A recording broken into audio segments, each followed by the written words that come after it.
नमस्कार. तर इंद्रायणी या मालिकेच्या आजच्या भागात आपण पाहणार आहोत की गोपाळ नर्सवरती खूपच चिडलेला असतो.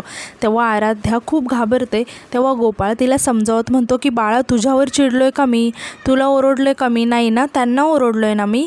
आता इंदू आराध्याला आवाज देत म्हणते की आराध्या, माझ्याकडे बघ, घाबरायचं नाही या.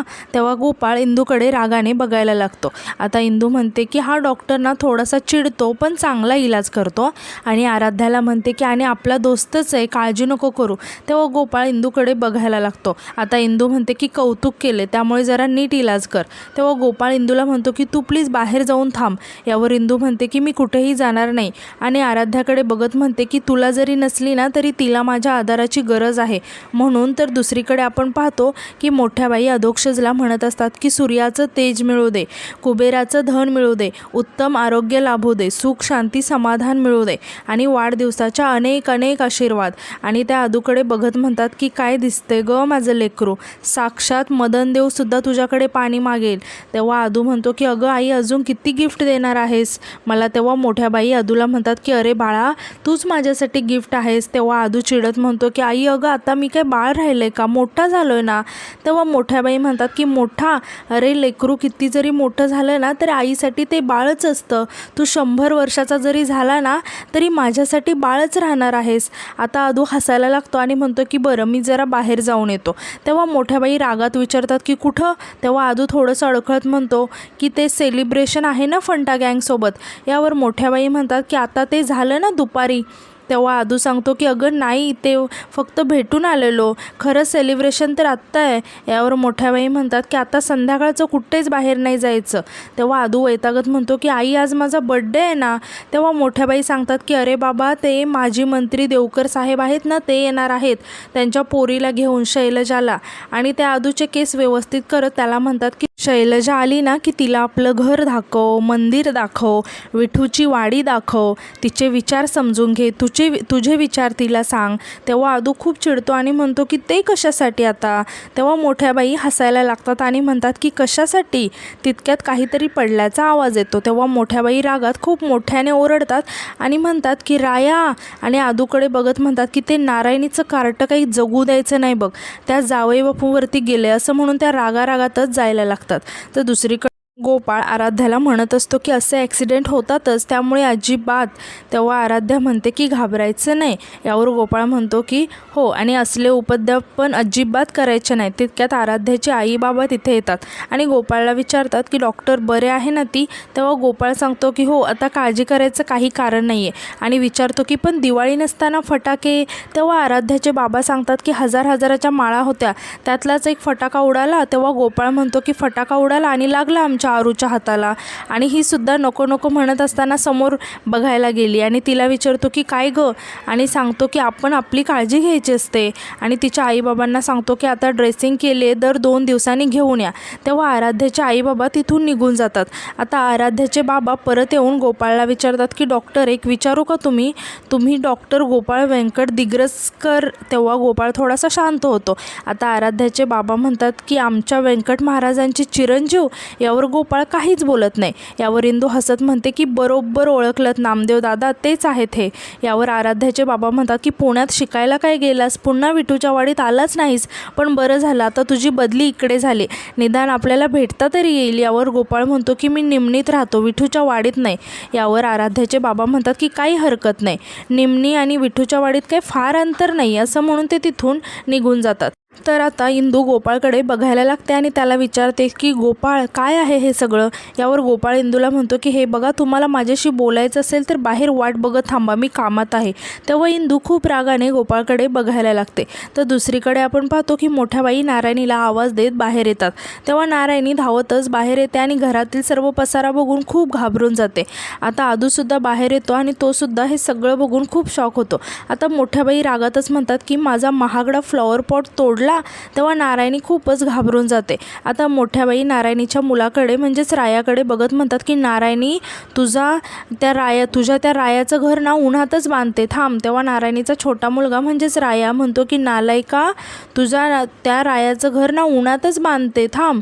तेव्हा मोठ्या बाई शॉक होऊन म्हणतात की तेव्हा राया मोठ्या बाईंची ॲक्टिंग करत म्हणतो की तेव्हा आदू हसायला लागतो. आता हे बघून मोठ्या बाई नारायणीला म्हणतात की नारायणी बघ जरा. तेव्हा नारायणी रायाला म्हणते की काय रे, आजीची नक्कल करतोस, थांब तुला चटकाच देते. असं म्हणून ती रायाला पकडायला त्याच्या पाठी धावते. तर राया इकडून तिकडं सगळीकडे पळायला लागतो आणि आदूच्या पाठी जाऊन लपतो. आता राया मोठ्या बाईंना म्हणतो की माझ्या धावण्याच्या रस्त्यात तुम्ही फ्लॉवर पॉट ठेवला आणि म्हणतात की चटका देऊन उन्हात घर बांधेल, मलाच म्हणताय. तेव्हा मोठ्या बाई खूप शॉक होऊन रायाकडे बघायला लागतात आणि म्हणतात की याच्यावर ना कुणाचाच धाक नाही राहिला आहे आणि म्हणतात की याला पण कळलं पाहिजे की मोठ्या बाईंशी असं बोलल्यावर काय होतं ते. यावर राया म्हणतो की काय होतं. तेव्हा मोठ्या बाई म्हणतात की विचार मामाला. यावर राया म्हणतो की अधोक्षज मामाला काय विचारू, तुला आठवत नाही का, तू सांग ना. तेव्हा आदू खूप हसायला लागतो. तेव्हा मोठ्या बाई आदूकडे बघत म्हणतात की अधोक्षज हसायचं नाही आहे, अजिबात हसायचं नाही, हे सगळं ना तुझ्यामुळे आणि त्या इंदीमुळे झालं, डोक्यावरती बसवून ठेवलं याला. आणि त्या रायाला म्हणतात की थांब बघतेच तुला. असं म्हणून त्यासुद्धा रायाला पकडायला त्याच्या पाठीमागे धावतात आणि धावता अचानक खाली बसून ओरडायला लागतात की पाय मुरगळला ग बाई माझा. तेव्हा नारायणी घाबरून मोठ्या बाईंजवळ येत त्यांचा पाय बघू लागते.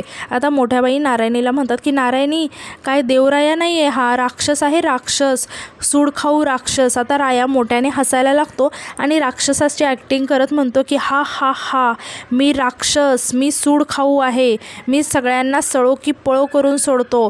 तेव्हा मोठ्या बाई नारायणीकडे बघत म्हणतात की बघितलं कसा बोलतोय. तेव्हा नारायणी म्हणते की हो. यावर मोठ्या बाई रागात म्हणतात की नुसतं हो काय, जा उठ, त्याला पकडून चांगलं झोडून काढ. तेव्हा नारायणी उठून रायाला पकडायला जाते. तर राया पळायला लागतो. तितक्यात व्यंकू महाराज येतात. आता राया व्यंकू महाराजांना पकडतो आणि त्यांच्याकडे बघायला लागतो. आता व्यंकू महाराज घरात सगळीकडे बघायला लागतात आणि घरातील असा पसारा बघून ते रायाकडे बघत म्हणतात की देवराया अरे काय आहे हे, केवढी पळापळ चालली आहे. तेव्हा नारायणी व्यंकू महाराजांना सांगते की अहो काका, याच्या धांगडधिंग्यामुळे आई पडली खाली. तेव्हा व्यंकू महाराज रायाकडे बघत म्हणतात की काय रे, काय ऐकतोय मी. यावर राया व्यंकू महाराजांना म्हणतो की काय हो आजोबा, मी काहीच नाही केलं, मोठ्या बाई मला पकडायला जात होत्या सैराट सारखा आणि स्वतःहूनच पडल्या. यावर नारायणी म्हणते की बघितलं का कसा बोलतोय तो. तेव्हा व्यंकू महाराज रायाला म्हणतात की देवराया पण आजीला लागलं ना आणि तुझ्यामुळेच लागलंय, मग आजीची तू माफी नको का मागायला, जा मग. तेव्हा राया नाही म्हणून सांगतो. आता यावर व्यंकू महाराज म्हणतात की तुला नाही मागायची आहे ना का माफी, बरं ठीक आहे, तुझ्या वाटची मी माफी मागतो आजीची. असं म्हणून ते मोठ्या बाईंजवळ जायला लागतात. तेव्हा राया व्यंकू महाराजांना थांबवत म्हणतो की नको आजोबा, मीच मागतो माफी. असं म्हणून तो मोठ्या बाईंजवळ येतो आणि त्यांच्याकडे बघत म्हणतो की सॉरी मोठ्या बाई. तेव्हा मोठ्या बाई रायाकडे बघायला लागतात. आता राया मोठ्या बाईंना म्हणतो की इथून पुढे मी असं नाही करणार. यावर मोठ्या बाई रायाला म्हणतात की खोटारडा. तेव्हा राया पटकन म्हणतो की हां तुले खरी. तेव्हा मोठ्या बाईंनी रायाचा कान पकडत त्याला म्हणतात की मला उलट बोलतो. तेव्हा राया म्हणतो की माझा कान सोड. तेव्हा मोठ्या बाई रायाचा कान सोडून देतात. आता राया पटकन तिथे असणारा एक मग उचलतो आणि मोठ्या बाईंना धमकी देत म्हणतो की फोडू का फोडू. तेव्हा मोठ्या बाई खूप घाबरतात. आता राया म्हणतो की तो फ्लॉवर पॉट चुकून फुटलेला, आता हा मग मी मुद्दाम होऊन फोडू का, आता फोडतो थांबच. तेव्हा मोठ्या बाई खूप घाबरतात आणि म्हणतात की नाही थांब, अजिबात फोडायचं नाही. आणि आदूला म्हणतात की अरे अधोक्षज असं काय करतोय, पकड ना त्याला. तेव्हा आदू त्याला हळूच सांगतो की जा पळ इथून लवकर. तेव्हा राया तिथून पळून जातो. आता मोठ्या बाई नारायणीकडे बघत म्हणतात की नारायणी कसा आहे हा तुझा मुलगा, हा पोटात असताना कुणाचं तोंड बघितलं ग. तेव्हा राया ओरडून सांगतो की इंदूताईचं. यावर मोठ्या बाईसुद्धा म्हणतात की नालायक. तेव्हा आतून अजून एक वस्तू पडल्याचा जोरात आवाज येतो. आता हे ऐकून सगळेच खूप टेन्शनमध्ये येतात. आता मोठ्या बाई डोक्याला हात लावत म्हणतात की अरे देवा, आता काय फोडलं काय माहीत. तर दुसरीकडे आपण पाहतो की गोपाळ बाहेर येऊन उभा राहिलेला असतो. तेव्हाच इंदू तिथे येते आणि गोपाळला म्हणते की असा दोस्त असतो काय, कॉल केला तर उचलायचा नाही, मेसेज केला तर रिप्लाय नाही. यावर गोपाळ सांगतो की कामं असतात मला खूप. यावर इंदू म्हणते की तू एकटाच बिझी आहेस का या जगात. नाही, मला मान्य आहे की बारीक सारीक गोष्टींसाठी तुझ्याकडे वेळ नसेल, पण एवढी महत्त्वाची गोष्ट, आनंदाची मोठी गोष्ट सांगितली नाहीस मला. यावर गोपाळ विचारतो की कसली आनंदाची गोष्ट. तेव्हा इंदू हसत गोपाळला विचारते की अरे काय बोलतोयस, ब्रेन डेड होण्याच्या काळात गावातला ब्रेन गावात परत येतोय. विठूच्या वाडीचा गोपाळ, विठूच्या वाडीत डॉक्टर गोपाळ गोपाळ म्हणून परत येतोय, ही कमी आनंदाची गोष्ट वाटते काय रे तुला? यावर गोपाळ म्हणतो की माझ्यासाठी ही अजिबात महत्त्वाची गोष्ट नाही आहे आणि माझ्या हातात असताना तर मी अजिबात इकडे आलो नसतो. तेव्हा इंदू गोपाळला म्हणते की पण आलासच ना, आणि म्हणते की माझा विठुराया ना करेक्ट वेळेत करेक्ट कार्यक्रम करतो बघ. निमणी गावात आहे दवाखाना आणि 5 किलोमीटरवर आपली विठूची वाडी. तेव्हा गोपाळला खूप राग येतो आणि तो म्हणतो की 5 किलोमीटर, मी विठूच्या वाडीपासून लाखो किलोमीटर लांब आलोय. इंदू फार कष्टाने आता नाही परत येणार. तेव्हा इंदूला खूप वाईट वाटतं आणि ती गोपाळजवळ त्याला म्हणते की काळ अंतर मिटवतो आणि आपला विठुराया. तेव्हा गोपाळ इंदूला मध्येच थांबवत म्हणतो की आपला नाही ग, तुझा आणि माझ्या बाप, असं म्हणून तो शांत होतो. तेव्हा इंदू गोपाळकडे बघून हसते आणि थोडीशी इमोशनल होत म्हणते की येतंय तुझ्या मुखातून व्यंकू महाराजांचं नाव येतंय, असं म्हणून ती हात जोडते आणि म्हणते की माझा पांडुरंग कृपा करतोय. तेव्हा गोपाळ रागात इंदूला म्हणतो की माझा विश्वास नाही आहे तुझ्या देवावर. तेव्हा इंदूला खूप वाईट वाटतं आणि ती गोपाळला म्हणते की तुझा व्यंकू महाराजांवरचा राग कधी जाणार आहे रे गोपाळ? यावर गोपाळ काहीच बोलत नाही. तर दुसरीकडे आपण पाहतो की मोठ्या बाई प्रेमनाथ आणि नारायणी येणाऱ्या पाहुण्यांची म्हणजे देवकऱ्यांची वाट पाहत असतात. आता मोठ्या बाई नारायणीला म्हणतात की नारायणी, आता कधीही ते पाहुणे येतील, जा आणि अधोक्षजला सांग बाहेर थांब म्हणून. तेव्हा नारायणी आतमध्ये निघून जाते.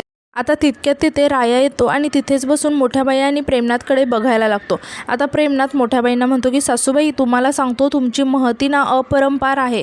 आता हे विंजे सरकार सांगतायत स्वतः. तेव्हा मोठ्या बाई खुश होऊन हसायला लागतात. आता प्रेमनाथ म्हणतो की सासूबाई, केवढा मोठा मासा गळायला लावलाय तुम्ही. आता हे सगळं राया एकदम लक्ष देऊन ऐकायला लागतो. आता प्रेमनाथ म्हणतो की सासूबाई, तुमचं काम म्हणजे एकदम खत्री खत्री. तेव्हा मोठ्या बाईंना खूप राग येतो आणि त्या प्रेमनाथला म्हणतात की भोंगा देते तुमच्याकडे, गावभर बोंबलत सुटा. तेव्हा प्रेमनाथ थोडासा घाबरतो आणि म्हणतो की सासूबाई, तुमचं गुपित सांगणार आहे का आम्ही कोणाला? अजिबात नाही ना. आता राया हे सर्व ऐकत असतो आणि तो म्हणतो की अच्छा. आता इतक्यात तिथे मोठ्याबाई म्हणतात की आले पाहुणे आले. आता आपण पाहतो की एक गाडी येते, तर इकडे नारायणीसुद्धा अधोक्षजला बाहेर घेऊन येते. आता त्या गाडीतून देवकर साहेब आणि त्यांची मुलगी शैलजा आलेले असतात. आता मोठ्याबाई देवकरांना म्हणतात की नमस्कार देवकर साहेब, काय कसा झाला प्रवास? प्रवासात काही त्रास वगैरे झाला नाही ना?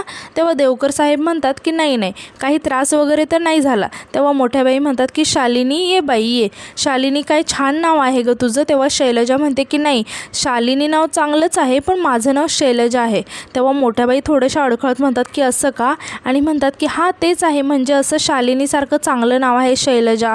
आणि विचारतात की प्रवासात काही त्रास नाही झाला ना शैलजा? तेव्हा शैलजा सांगते की नाही, छान हिरवगार आहे तुमच्या गावचा परिसर. तेव्हा मोठ्याबाई म्हणतात की हो, तू इकडे राहायला आलीस ना तर तुला खूप आवडेल, असंच आहे आमचं गाव, एकदम रम्य. आणि त्या अधूकडे बघत म्हणतात की अधोक्षज शैलजा बरं काही देवकर साहेबांची एकुलती एक मुलगी, आणि त्या म्हणतात की हिने ते होम सायन्स केलंय. आता देवकर सांगतात की स्वयंपाक छान करते, हिच्या हातचं खाल्लं ना तर आयुष्यभर गुणगान कराल. तेव्हा मोठ्याबाई म्हणतात की हो का, प्रश्नच नाही, होम सायन्स ना. आता प्रेमनाथ विचारतो की आणि होम सायन्स नंतर आता पुढे काय? तेव्हा शैलजा सांगते की आता मास्टर करते. आता प्रेमनाथ म्हणतो की वा, मुलगी मास्टर करते आणि आपल्या अधोक्षज महाराज. तितक्यात मोठ्याबाई खूप घाबरतात आणि प्रेमनाथला मध्येच थांबवतात आणि देवकरांना म्हणतात की हो, इथे बाहेर काय करताय, चला ना आतमध्ये चहा पाणी घेऊया. तेव्हा देवकर म्हणतात की अहो, आधी विठुरायाचं दर्शन घेऊ द्या, मंगल कार्यासाठी विठुरायाचं दर्शन तर पाहिजेच ना. तेव्हा आधू आश्चर्याने त्यांच्याकडे बघायला लागतो. आता प्रेमनाथ म्हणतो की सासूबाई, आम्ही त्यांना दर्शन करून आणतो, असं म्हणून तो देवकर आणि शैलजाला मंदिरात घेऊन जायला लागतो. तर इकडे राया आदूजवळ येतो आणि विचारतो की काय मग, आवडली का मामी? तेव्हा आदू आश्चर्याने विचारतो की मामी, काहीही काय बोलतोस तू? यावर राया म्हणतो की अरे, तुझ्यासाठीच आणली आहे ती. तेव्हा मोठ्याबाई खूप घाबरून आदूकडे बघायला लागतात. तर आदूसुद्धा खूप शॉक होऊन मोठ्याबाईंकडे बघत असतो. आणि आजचा भाग इथेच संपतो. धन्यवाद.